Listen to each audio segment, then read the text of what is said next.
I had already written in a world, but I was, quote, shopping for directors at the time when my agent was like, look, you want to direct, so why don't you direct it? I remember being at Sundance, and it was the first year that there were like 6 women in competition, 6 filmmakers that were women and 6 that were men. And the fact that you had written it and directed it and starred in it, and it just felt to me like you were opening this conversation for women about voice in a different way.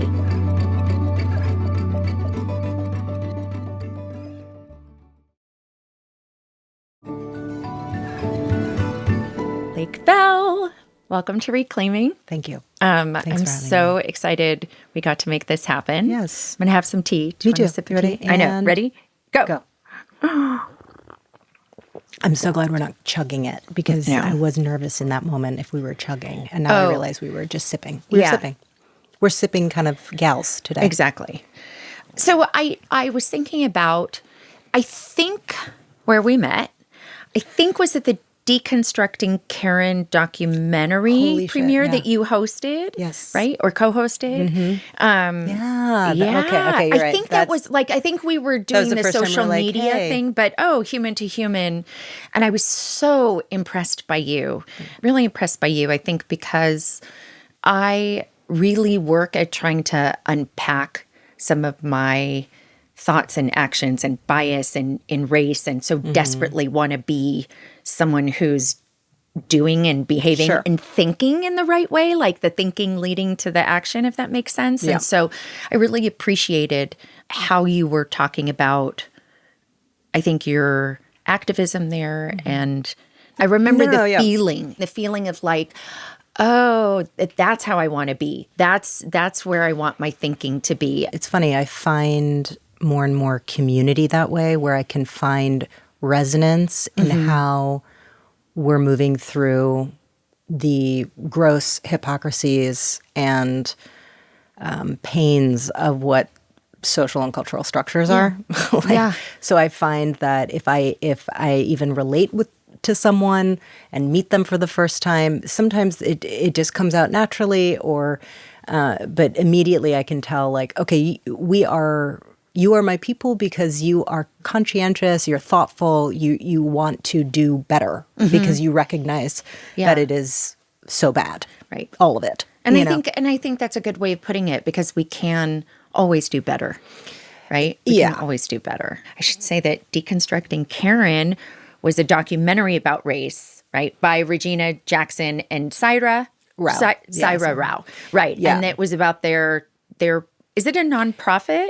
Race to Dinner? Is it a Race to Dinner? Yeah. So basically, they would host these dinner parties where they would invite white women. It's two women of color. Yeah, 2 women of color, inviting white women to break bread with them and to have meaningful and very honest and sometimes, deeply uncomfortable conversations about race. Right. And so I think this was just an interesting exercise in a kind of clunky and uncomfortable but really effective way to hold a mirror up to women who were kind of feeling that they wanted to learn more about race and how to be participatory in society as a positive force and an ally, And then, of course, getting jostled into the reality of, like, you're racist. Like, and that's not an accusation, it's just a fact.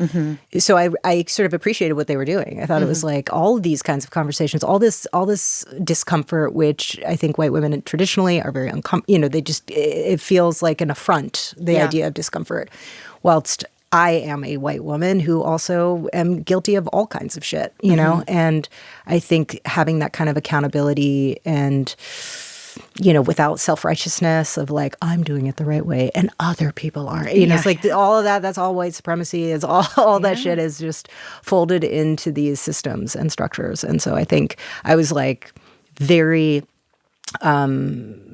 open and flowing with what they had to say and what they were doing. Certainly with that documentary. I thought it was really interesting. Yeah. Yeah. I had a very hard time having to look at some of my reactions to things. And great, so, though. You know, it's like, I mean, I know that's the point, but I'm like, oh, I think I might have put them in a box away faster than I should have. Which is so great to even talk about, right? So like I think there's one, the idea of, you know, the culture of love and light. Like all people are people. And, you know, that just negates the fact that there are structural systems that, you know, it's like love and light. Yeah, some people don't have the privilege of love and light, you know? Right. But anyway, so it's been really interesting from that point onwards, because there were like cohorts and things and all kinds of community forums and things like that I joined with other like-minded white women who wanted to, quote, do better. And where I kind of came out on the other side of that is like, wow, this will forever be infused in my writing and in how I move through the world. And thank God, because, and especially how I parent, you know, because you run into so much stuff as a parent, which it only echoes the fact that structurally there's so much more to do, you know, that we're so far from, we're just in the same place we've been, you know? Yeah. I mean, we find ourselves in a really sticky and tumultuous time, I think. Let's say fucked up. Let's say fucked up. I think, you know, what's interesting is like, I have 2 young kids, you know, 11 and 8, and it always forces me to think of how to speak about really large concepts in words like sticky and tumultuous versus like fucked up. Because I'd like to say fucked up. And sometimes I do. Sometimes I'm like, no, that is fucked up. Okay, I mean, you're 8 and you're 11, but like that's fucked up. So it's like, you can't curse unless it's like that, you know, like then you can curse. But yeah, I think more and more it's almost like it's just a non-starter, especially like even like dating, okay? Yeah. If I'm dating and, you know, someone doesn't have the worldview and the understanding that, you know, we are living in systems that are fucked, then I'm like, I'm not making out with you. Like, this is a non-starter, you know? I had that. I was actually on a date recently and... Flex. Yeah, exactly. So you were on a date. I was on a date. But, and there was like a complicated part of the conversation of, oh, we sit on very different sides of perspective here. And after... Oh, I want to know what the... I'll tell you later. Okay. Okay.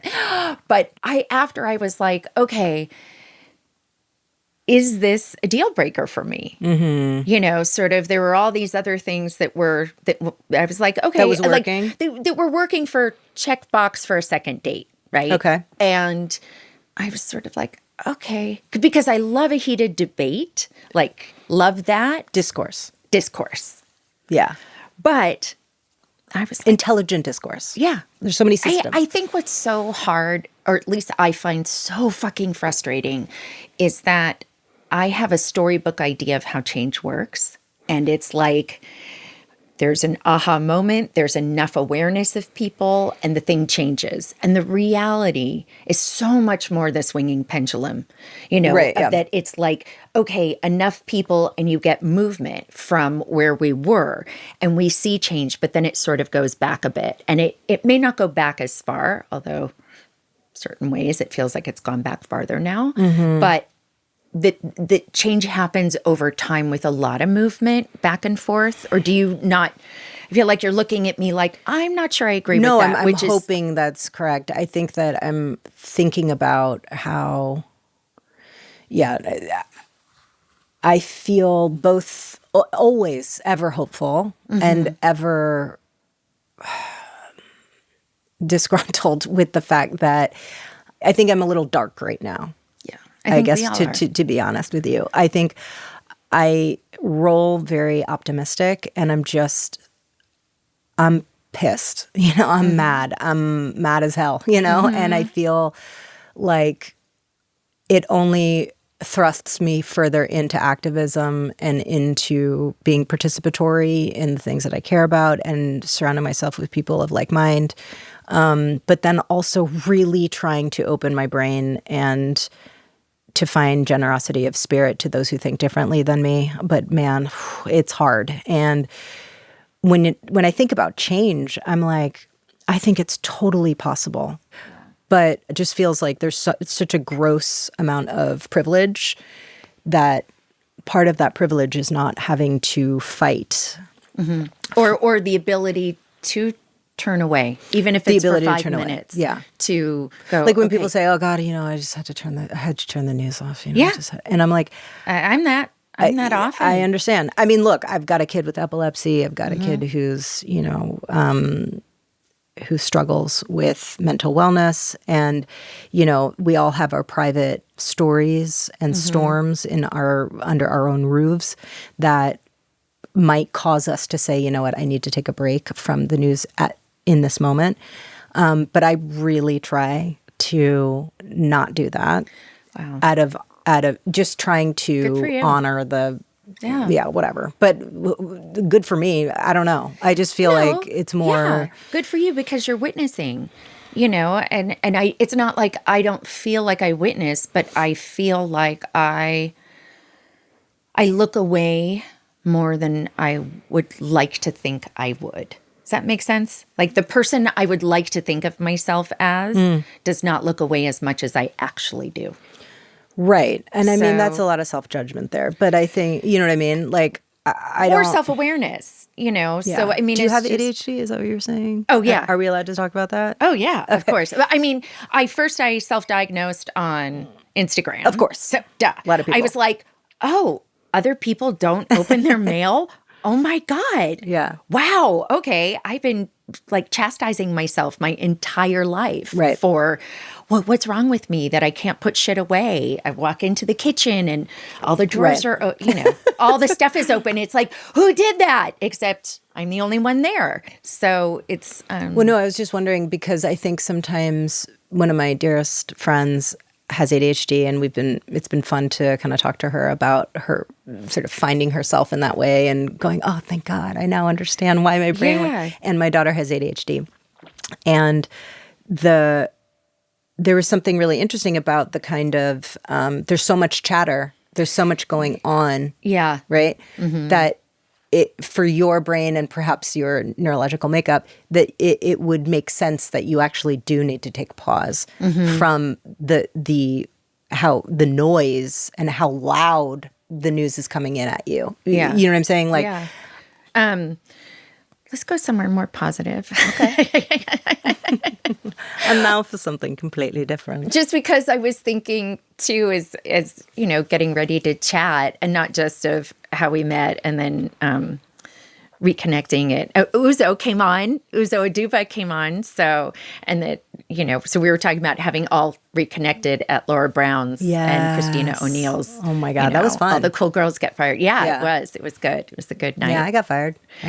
Where'd you get fired from? I got fired from, I was on a show called Boston Legal, and David E. Kelly, I was on that show, and I was series regular, and David Kelly, he fired me.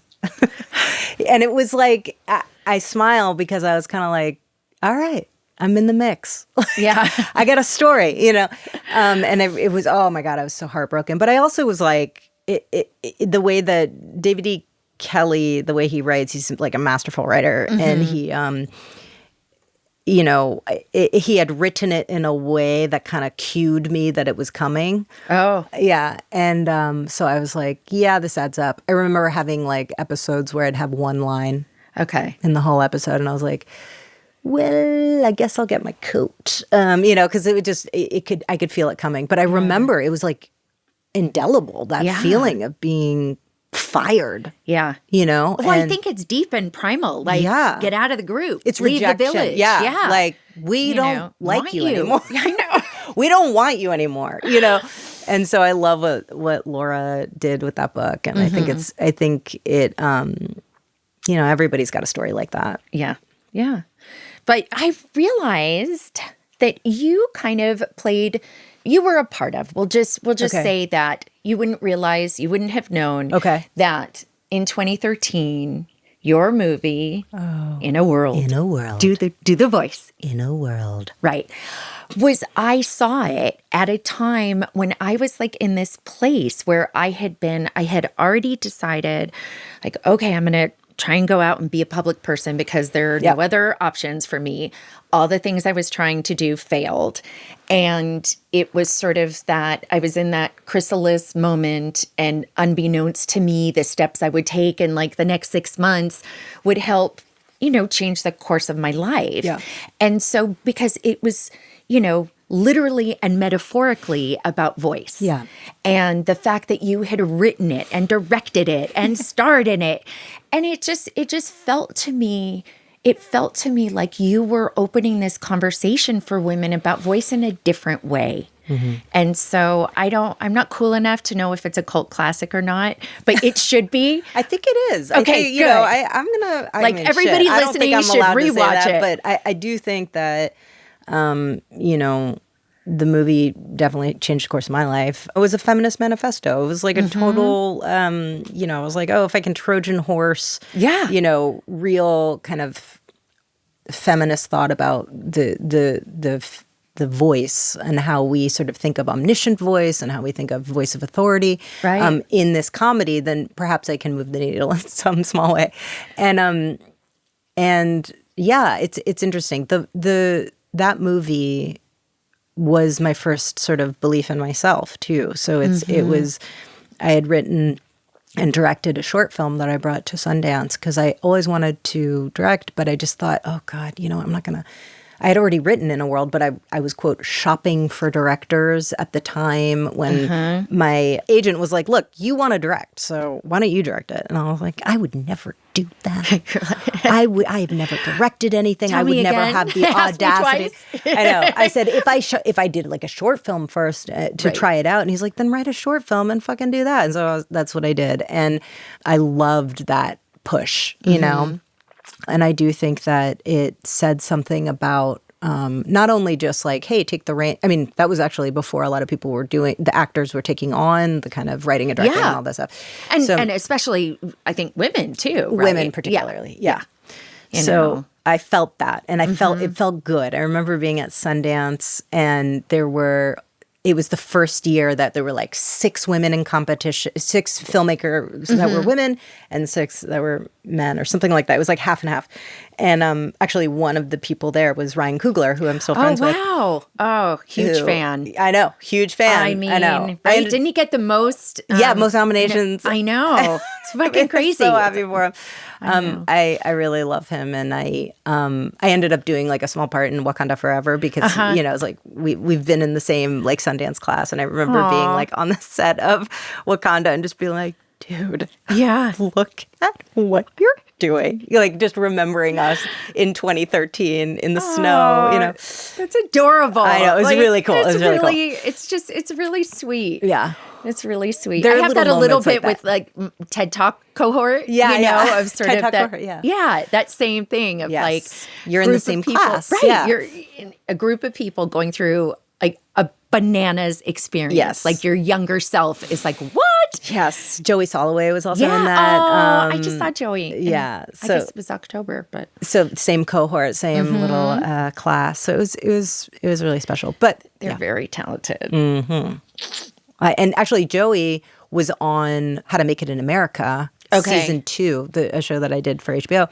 Basically, HBO brought them on to do to write for my character or whatever, because they predominantly that writer's room was all dudes, and so they had a unique perspective that really changed my character's path. So that was really fun. That's a pretty impactful Sundance. It was an impactful Sundance. It was a good class. There's other people too. There's like an interesting, I don't know what, I feel like there's an interesting movie or something that has that, I don't know what that is, but that idea of that, but right. Oh, and then growing beyond. Right. And I don't know. We'll sidebar about that. Yeah, exactly.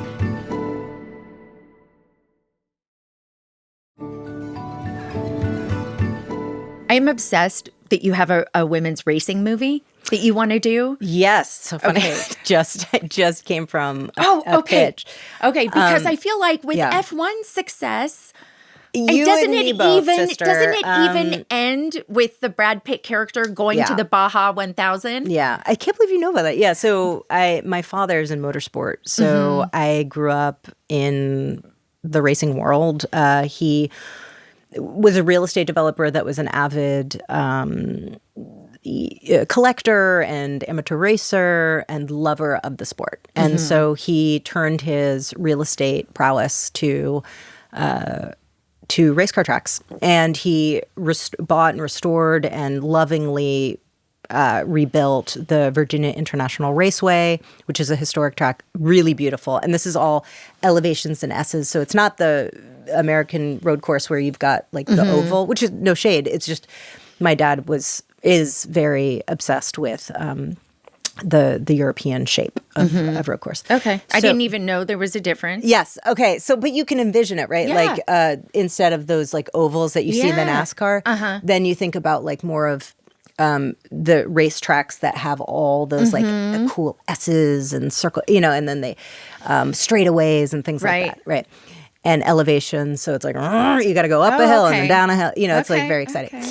So I'm like having that image from Greece when they go on, even though that's just the straight. Oh God, yeah, but that's okay. Whatever you need to get you there. I know.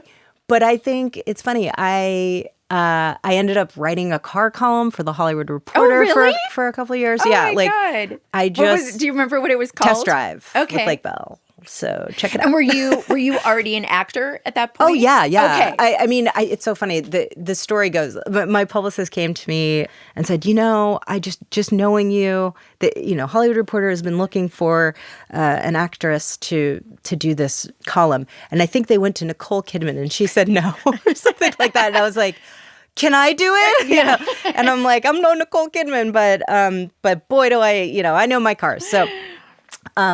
So anyway, I ended up doing it and being a writer and being somebody who, I'm not like, hey, I can fix your car for you, but I definitely enjoy the experiential nature of what it is to be in different kinds of automobiles and like, kind of what it makes you feel. I don't race. I am an aspiring collector. Oh, okay. When the bank account comes, I will. I did have a 1979 Z28 Camaro, which was really special. Her name was Janet. I had to sell her, but sorry. It's okay. R.I.P. Janet.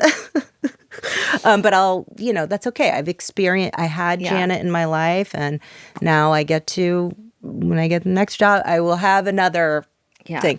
But I like it.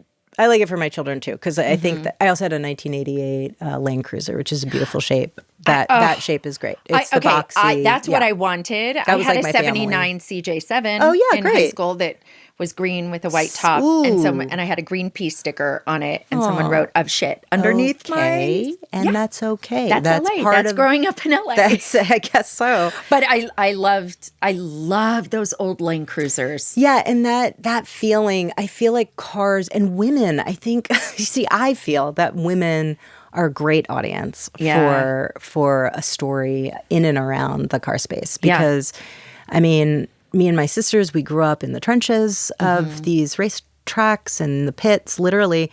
And my brother was the one who my dad sort of invited predominantly to the racing party. I think that's probably what I also don't, it's like I'm not as interested in speed as I am in the kind of narrative and story and experience of cars and how they smell and feel and sound. I like all the poetry around it, but I'm kind of like, I'll get there when I get there. Yeah. I never was into this. I wasn't a speed demon on that. But anyway, that the Baja 1000 was very, I just felt like, wow, the messiness and the throttle and the volatile nature of that particular off-road race is exciting to me and very sexy and very strange and exotic. And so I have this script that I'm very excited to make. I love the idea of this kind of a story being told through a woman's gaze. I know, and that's the thing. There's like no... And also, that should be even sexier to men, I right? think... Like, we'll see. Okay. I'm feeling good. I hope the next time I see you, I'm like, I got a green light. Yeah, but exactly. Coming soon. Yeah. Now, you grew up in New York, though, right?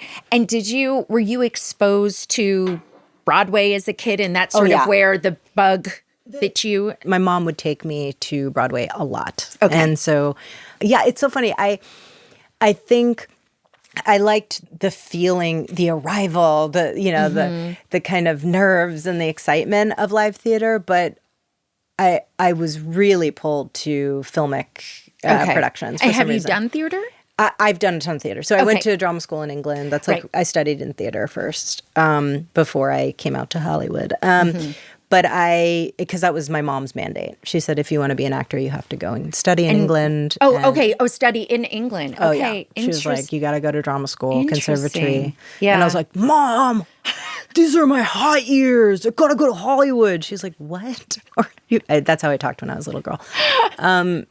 But yeah, it was so silly. Because I think when you're young, you're just like, and especially at that time, it was like the currency was the only thing I have to offer is that you're visually attractive. You know, it was like that. That's sort of how that's the culture. I know. And now I'm like, whatever. It was just so childish and like green, to think that these are your hot years. I literally had that thought, and I'm being very honest about it, where I thought, I'm going to be burned up by the time I'm 22, So anyway, the point is I did it. I sweated it out. I went to drama school, and it was fucking great. Yeah. And I'll never forget it. It was so I lived profound. in London. I went to graduate school in London. Oh, okay. So, but not for 4 years. So, and I loved it. I just loved it. And I think it's such a good experience, privileged experience, but such a good experience to move to a new country.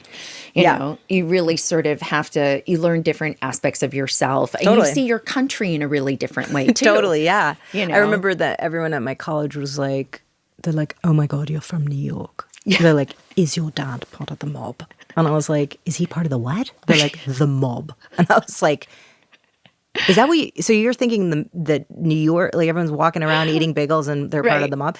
And I was like, well, I don't know. Maybe he is, maybe he isn't. Don't mess with me. I was the only American at my college, so I really had to wear it well, Oh, was that like good, bad? It was kind of good because I think, you got to, it's like when you're younger, you're just like, what's my identity? like, oh my God, so it made the number of identities I tried on, right? I mean, people would say to me, they said, God, was it like you lost your accent when your American accent when you were there? I said, listen to me. I was the only American. If anything, I got more American.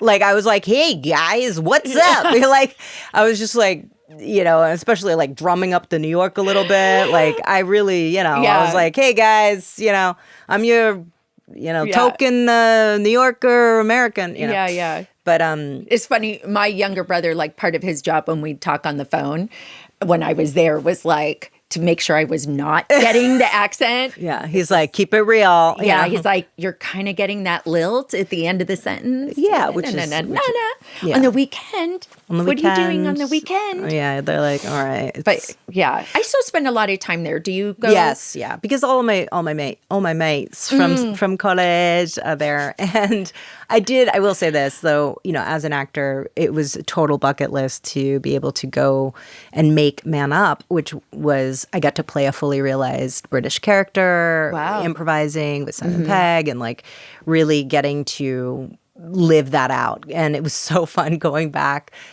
to England with all my mates from college and fully speaking in the accent through and through without ever taking breaks so that I could improvise within the language. And I was being coached throughout. So it was really fun. Oh, wow. Yeah. That's cool. Yeah, it was fun. Yeah. Nancy. I love how I feel like the British way of sort of doing the acting thing is so different than here. Mm-hmm. And just it feels like it's a smaller pool and people are not typecast in the way they are here. And they're sort of encouraged to look like themselves their whole life. Yeah.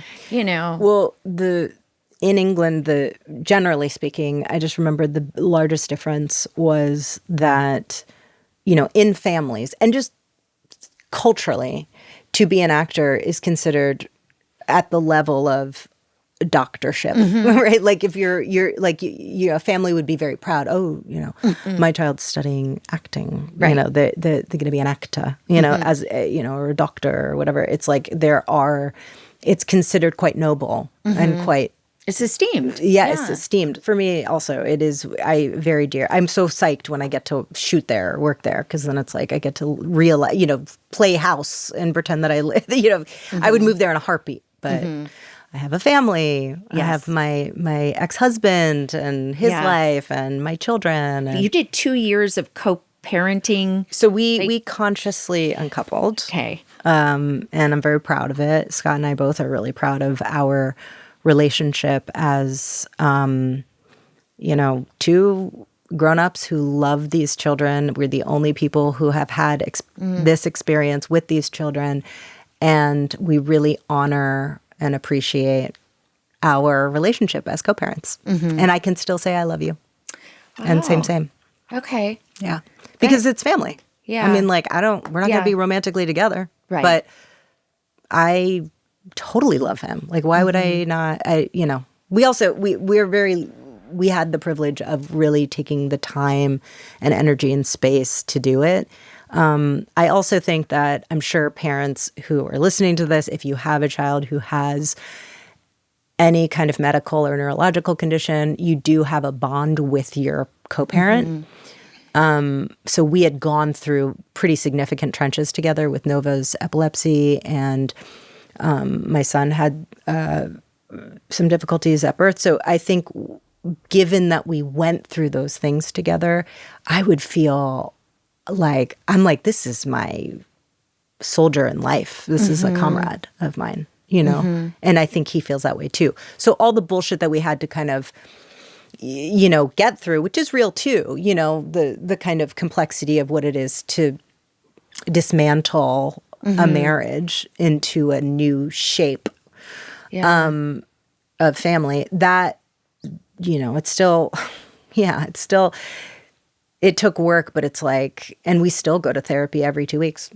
We do a call. Wow. Yeah. Okay. Just the two of you, or as a family? No, just the two of us with the therapist, and we're just getting through things. And it's like, some people are like, God damn, like, that's a lot. It's been 4 years, you're still doing that. And the truth is like, our children are these sensitive jellyfish, right? And they can just, they sponge up our energy so hard. And especially with having a child who's very sensitive and has neurological differences, it's like, we just try to keep it as honest and clear as possible between us as the co-parents. I really admire that. Thank you. Yeah. I admire it. Yeah, good. I'm like, holy shit. It's interesting. I have a friend who, she got divorced. It was a long time ago, but I remember when they got separated, and she had said to her now ex-husband, she said, I think we need to separate now because in 6 months I'm going to hate your fucking guts. Yeah. And like, we can't have that for the boys.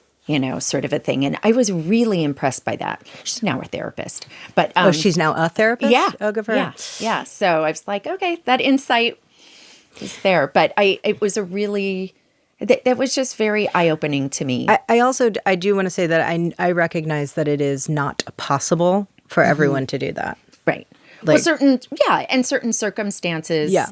I think we didn't have a cataclysmic occurrence, that rendered it impossible for us to connect as co-parents. But so I feel grateful for that. Yeah, I was curious. I heard you talking about in some podcast, but that you had never wanted to get married. Yes. So what is like? How do you look at all of that now? Is it just like, has it all evolved, or is there? I don't know if it sounds rude, because I don't mean it in a rude way, but like, do you look back and go, oh, she knew, me knew, but I mean, how could you say, because you have your children? So. Yeah, I think that, it's funny because my second feature that I wrote and directed and star in, called I Do Until I Don't, really navigates this question. Okay, I haven't seen it I yet. would love for you to see it, actually. I will. Okay. Yeah, things that we've talked about. But I really wrestled with it. So I started writing that movie when I was that girl who said, what's the point? I think the initial title for that movie was "What's the Point?" Okay. And it had to do with marriage. So this is pre-marriage. You're like, I don't want to get married. Yeah, I just felt like if it ain't broke, don't fix it. Be with the one you want to love, and that's who you love. And why? What are you doing? You're doing a party. What is it? You're doing like this. You got to stand up in front of everyone. You got to make everyone get a fucking dress. Like, what are we doing? Like, this seems ridiculous. I just was like, I don't and it's seemingly not working for most people. Like, everyone bitches, right? They get married. I was just like, there's no logic in this. And I was very vocal about that, even when I met Scott. And Scott was like, he's like, I was sure you were going to say no. He's like, you were very public. On you saying no. Yeah, he was counting on me saying no. Didn't he get a tattoo of your name? So that was like 9 days into hanging out. But he's covered in tattoos. But it was not small. It was down the side of his body. I just said the word. No man has gotten my name tattooed. The night is young, honey. The night is young. There's an Australian model that I've never met. I know who had my name tattooed. Ooh, down there? Yes, I know. That's so racy. Exactly. You should call him. Maybe if I don't know. Exactly. I'm like, I haven't been a cougar yet. I was a sort of a cougar when I think I was 30 and I dated a 24-year-old. And That's not. I don't know. It was too weird because he was I must have been 28 or 29 because he was the same age as my brother and we're 4.5 years apart. And I was that's just dating. Know. But so the night is young. You could get that done. But yeah, no, he did get that tattoo. It was very romantic. I was definitely, people were like, were you freaked out? I was like, no. I was kind of like, the connection is that strong.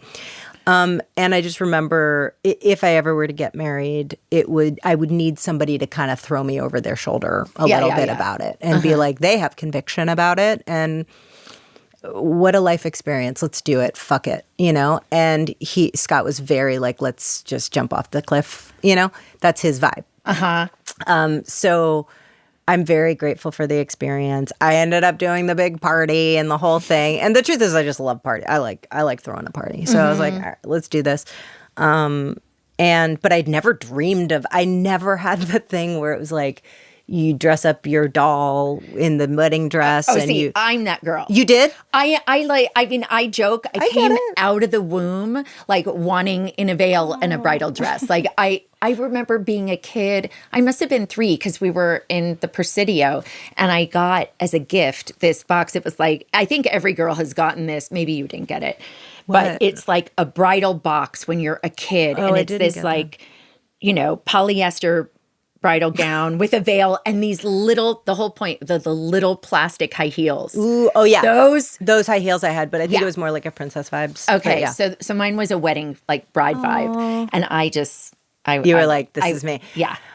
I think what was interesting is that I was so dead set, even as a little girl, to be an actor, that it was like, I'll wear a wedding dress in a movie one day. Like I'll live out the fantasy of all that shit, but I don't need the actual. Yeah. Also because my parents were wildly divorced. I don't know. It was a bit messy. My parents divorced when I was 14. But you still wanted it? You're like, I'll do it right. Exactly. Well, I don't know. We all imprint in different ways. And I definitely was like, no. But I wanted kids. I was like, I do like that. Okay. That role I feel is very cool. Like kids, and I want to talk to them about things. I want to hear about what they got going on.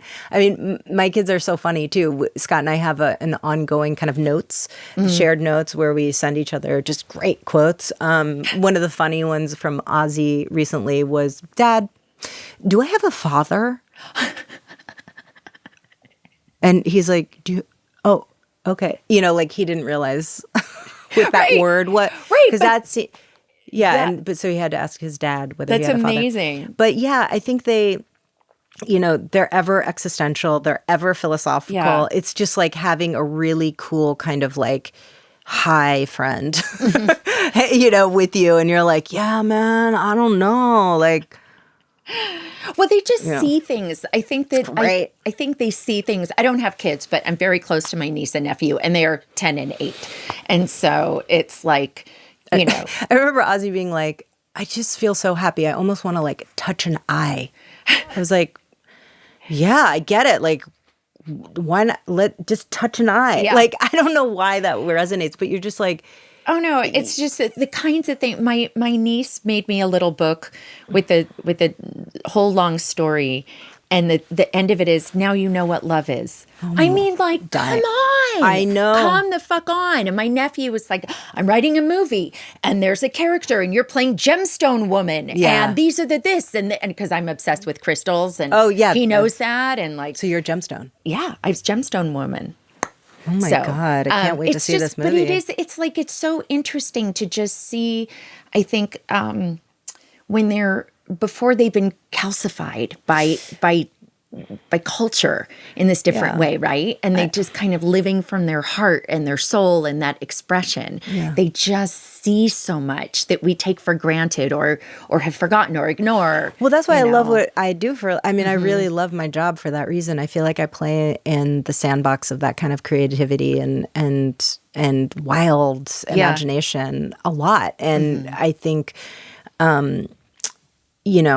it's almost like marriage had a rigidity to it that I didn't really relate to. It felt institutional, or, it felt like Hallmark card. Yeah. I don't know. It just was like, I don't get it. Yeah. Just to harken back to that. So I think, the movie that I wrote, basically I wrote when I didn't believe in marriage, met Scott during the writing of it. He then asked me to marry him.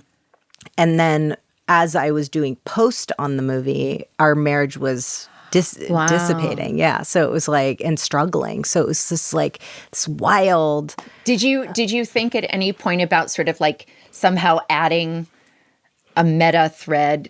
The meta thread in it is that there's a documentarian at the core of it who's talking about polyamory and kind of debunking the idea that marriage is archaic, and that the concept is clearly not working, and that there was this German politician who had proposed at this one point, this is what like inspired the whole thing, but that proposed that marriage should be a 7-year contract with an option to renew.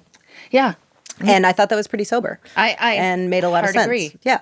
So it's like, because you do come up to this, the whole 7-year itch thing is real. I think it's like we got persevered. Yeah, as whatchamacallit, it's for a so cliche long for a reason. Yeah, I think it's real. It's like a little life cycle. And in relationship, I think it's very successful relationship to make it to 7 years. I'm like, there's no shade at all. I think Scott and I did great. We really did.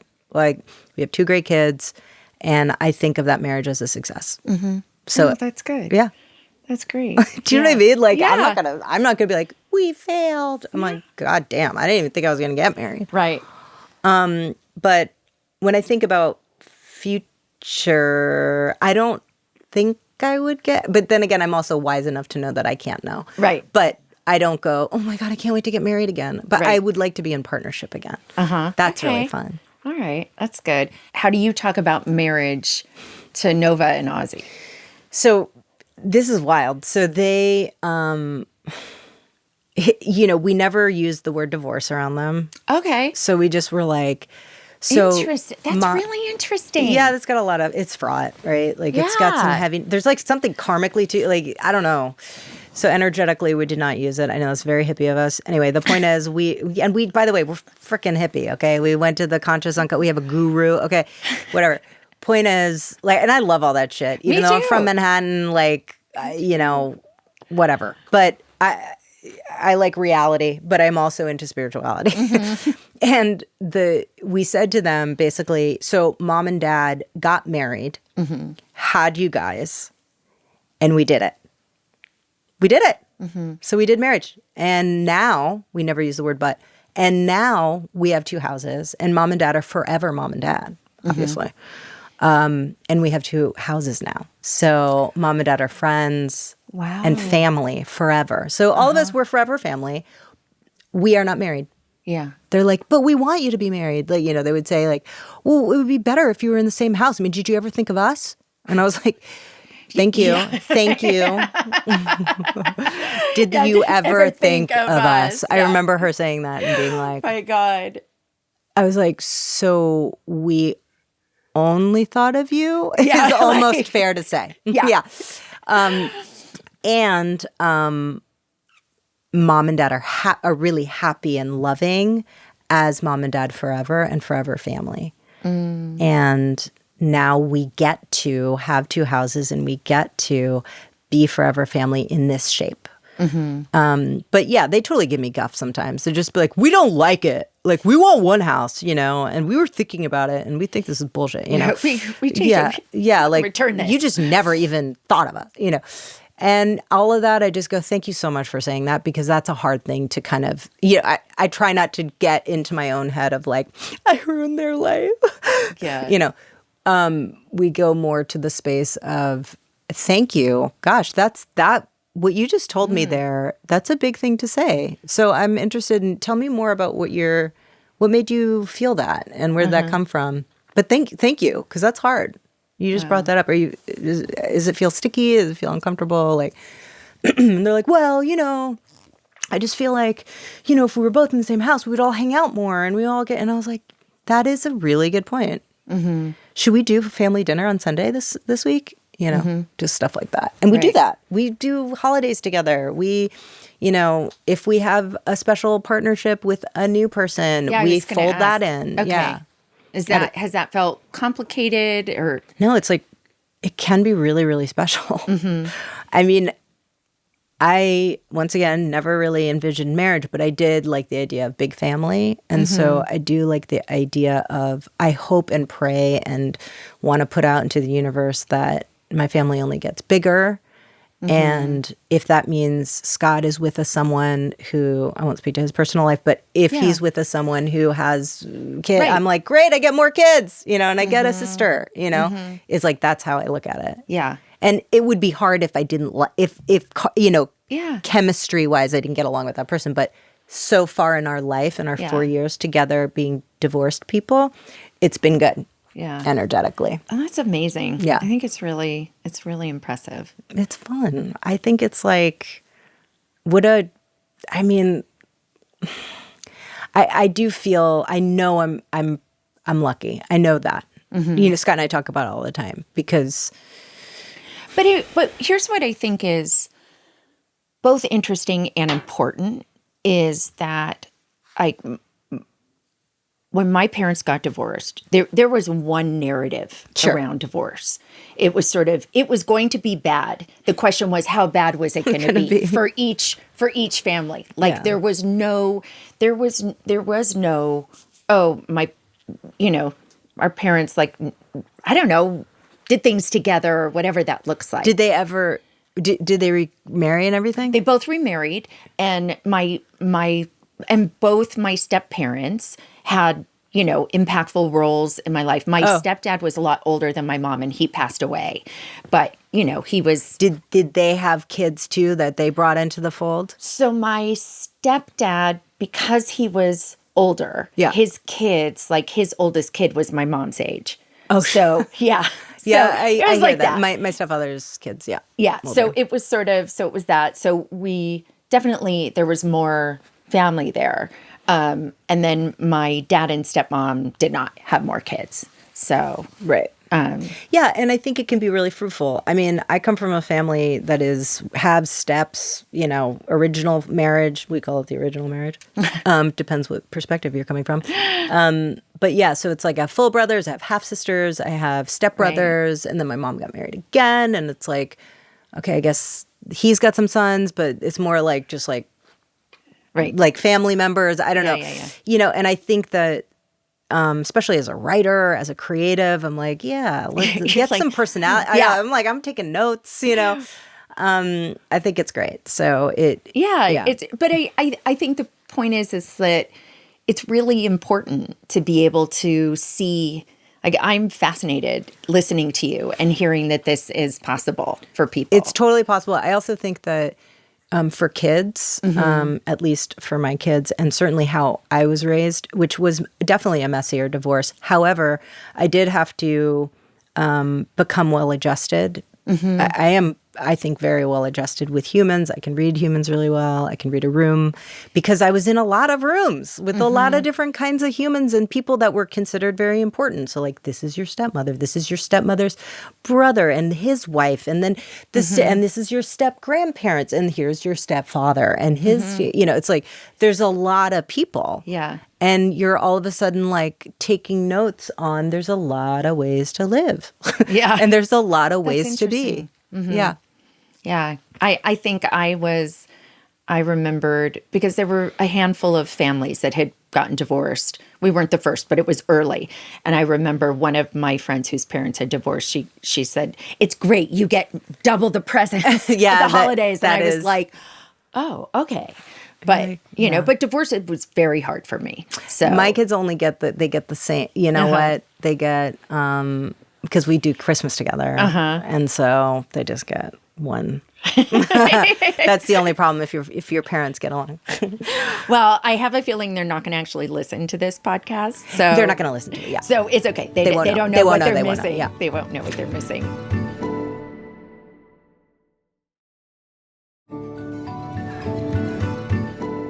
Talk to me about the children's book that you wrote. All about brains. All about brains. Why do I want to say all about the brain? Well, because that's your brain has a different... Yeah, exactly. My belly just growled. Okay, All About Brains really came from my daughter's unique perspective and way of navigating her own condition, which is epilepsy. It was actually during COVID when, bless her, all kids had to do online school. Right. And they had Share Day. And that was in the height of Nova's epilepsy. So she would have 11 to 16 seizures a day. Not all grand mal. Grand mal are the fancy ones. Yeah. Right? They someone sound close fancy. to me has epilepsy. Oh, really? So, okay. So yeah, a lot of people have epilepsy and they often don't talk about it. And so I wanted to encourage Nova to be comfortable talking about it. Everyone's got a something, okay? Yeah. Sometimes you can't see it, but most people have a something. Yeah. Look, I think anyone who is a parent of a child dealing with something like epilepsy, you go through so many emotions and your connected fight is to figure out how to relieve her of those seizures, right? That they become kind of the enemy. And that was hard because all of a sudden Nova would start apologizing for having a seizure. And we were like, hold. Yeah. We got to change the narrative right now. Yeah. So at that point, when we realized we had to change the narrative, I started researching and I saw that Joan of Arc had epilepsy. Oh, really? Yeah. It's thought that lots of amazing thinkers, including people like Edgar Allan Poe, which is kind of a darker but very, very poetic thinker. And so I told Nova about this. I was like, hey, here's the deal, okay? Because I had to always chronicle them. I had to write them down and in a notebook of when she would have them and how long they were. Was it a myoclonic seizure, which are more like stutter seizures that are like kind of those kind of things, versus like a big grand mal. So for her own reports and medical research for her case, I needed to do that. So she'd have to report them to me. So she was in the other room, Mom, I just had a stutter, So what we did was say, Scott and I banded together and we were like, okay, so here's the deal.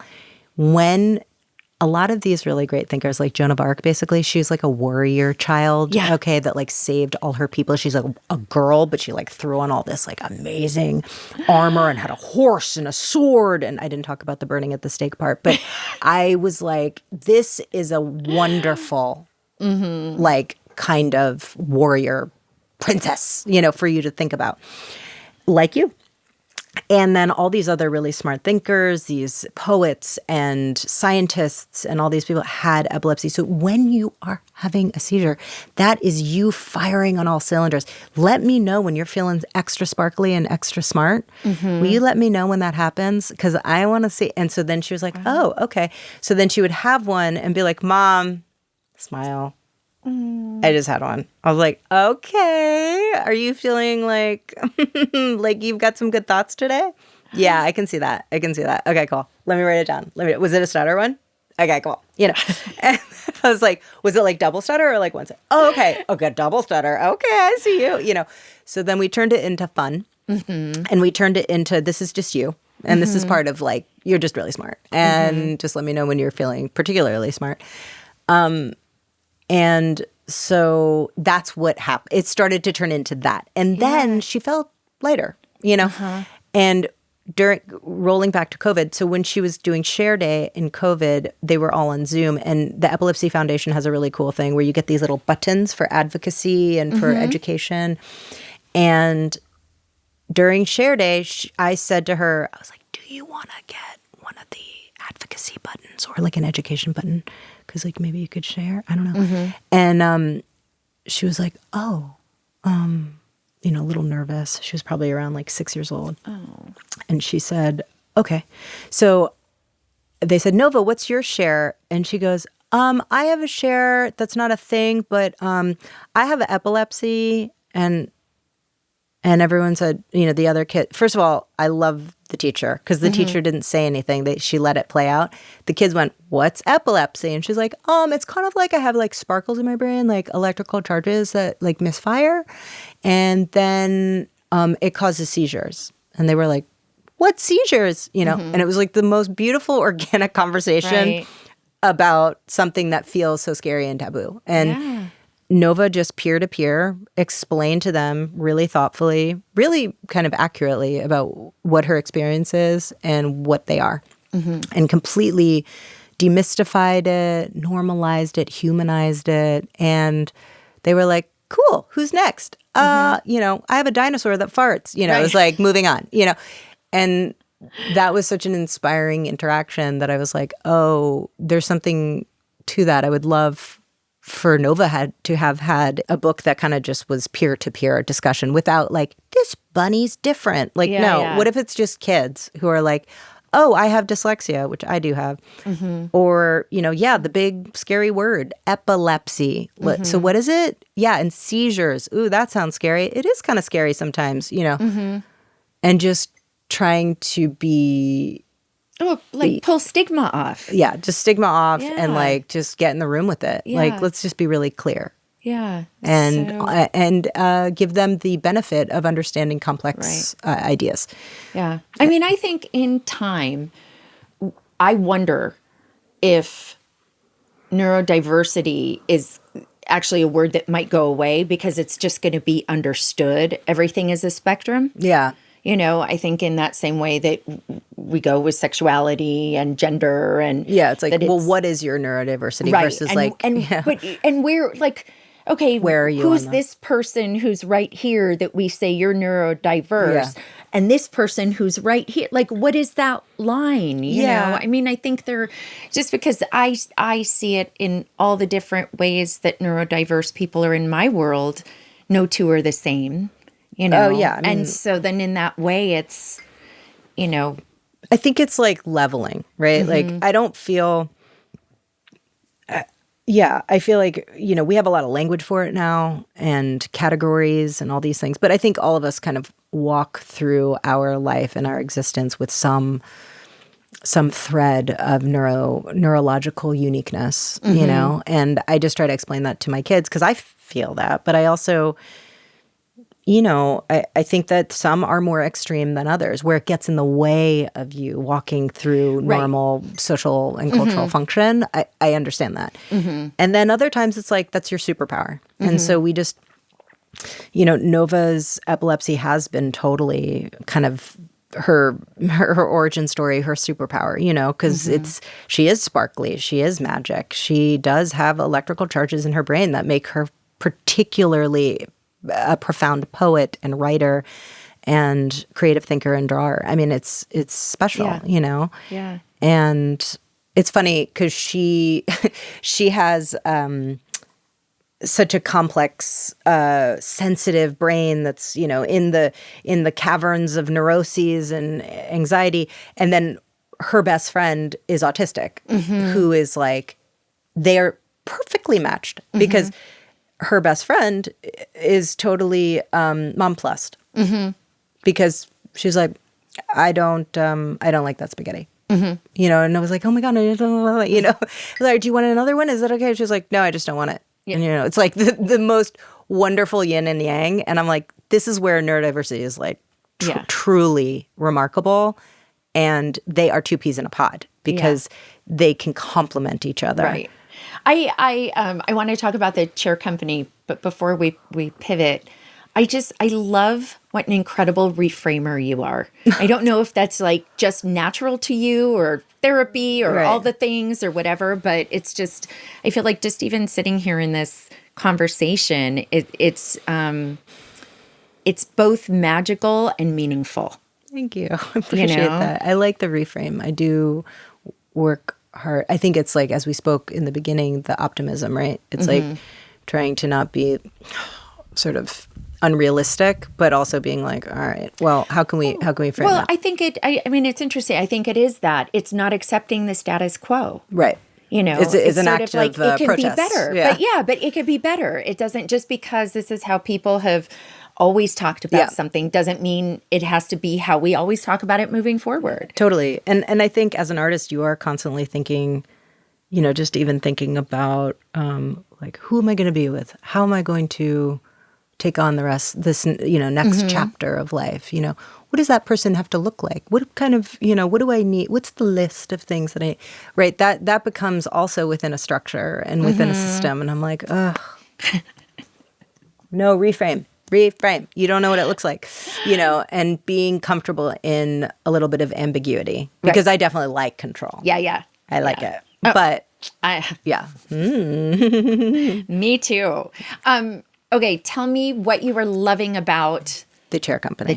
Okay. Obviously, the show is the brainchild, the love child of Tim Robinson and Zach Cannon, who were just nominated for a WGA award. I'm giving them mad props because they deserve it. Yeah. They wrote a real subversive tour de force. It is...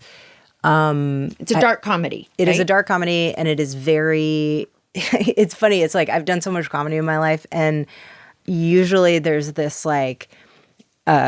sense of music to it that, you know, you understand the rhythm, you know where we're going, you want to bring it back, and then you get to the chorus again. You know, it's like there's this sense of like knowing where it's going a little bit. Like, I know the game we're playing. I would sometimes call it games. You're like, oh, there's like an improv kind of within a scene. You're like, I know the game we're playing. Okay, this is funny. You know, and then we play that game and whatever. So, and then the scene is done. But this is the first time I am privy to and playing in a totally different rhythm. So it's almost like scat, like jazzy, you know, because it's not linear. And the comedic threads are wilding out. You know, it's just totally wonderful and strange and like surprise. It constantly is surprising. It's surprising to me. I'm in it and I'm like, I cannot believe that just happened. Like, and Tim Robinson is his own sort of wonderful tornado of comedic uniqueness, you know, and it feels really special. I really love being a part of it. I like being just kind of like a seasoning in the soup of it, you know, which is fun for me as a writer, director, and actor, to be able to not, you know, to show up as the actor and to serve and to be participatory in someone else's vision. Like, do you have to shut off the director part of your brain or writer part of your brain so that it's not like, you know, well, if we did this, if we said it this way. Well, that's the benefit of being on this particular project, because it is wholly unique. So it's not something that I would normally write or do. So I'm like, oh, I'm peeking in at someone else's brain. Okay. Sometimes there are projects where I'm on and I'm like, you know, it's harder for me to turn my director brain off. But this is great. I feel like I show up, I have such trust in the creative team that I can flow. And I can be led a little bit, you know, and I'm like, ooh, that's great.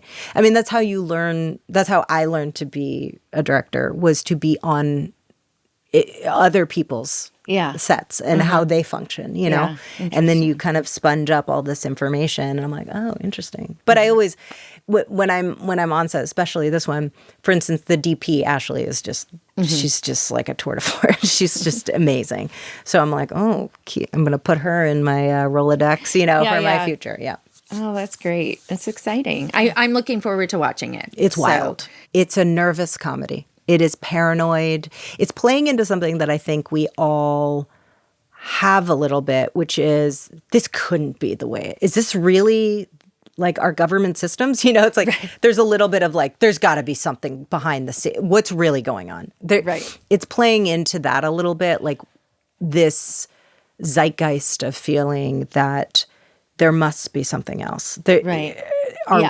Like what's the real? You know? And so it's a very regular guy who's getting thrusted into, he's got a regular family, you know, and a regular job, and he's just thrusting himself into a conspiracy, which is pretty terrific. Okay, I'm now even more intrigued. I can't wait. You're good. You'll have fun. So the last question I ask everybody is if you are currently working on reclaiming anything, and that can be like a hobby, an emotion, a thing, a location. It could be anything. So I dedicated my life to the arts and to my job. And I think in these past couple of years, I have reclaimed my own literary education. Oh. Because I went to a conservatory for dramatic arts. So even though I grew up as a brain that really craved intellectual stimulation and academic stimulation, I really lent into my craft. And I didn't get to read classics. I wanted to have a kind of English lit kind of moment in my life, and even like anthropology and philosophy, you know. And so I am reclaiming a lot of that kind of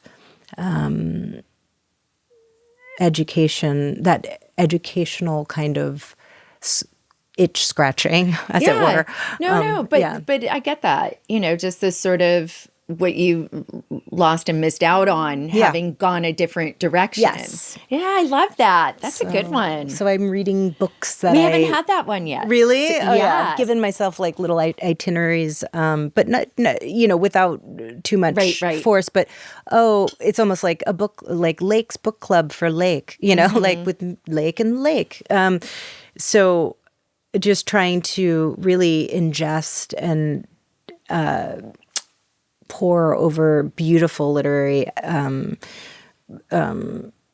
novels, but also just trying to kind of lean into concepts and things that I might have gotten if I went to sort of you know, a liberal arts Ivy League school, which I did not. Oh, thank you so much, Lake. Thank you for having me. Yeah, so lovely. Good hang. Oh, yeah, I know. That's somebody else's show. What? That's somebody else's show. Is it? That's Amy Poehler's show. Is a good hang. Well, this was lovely. This was a reclaimed delight. Exactly.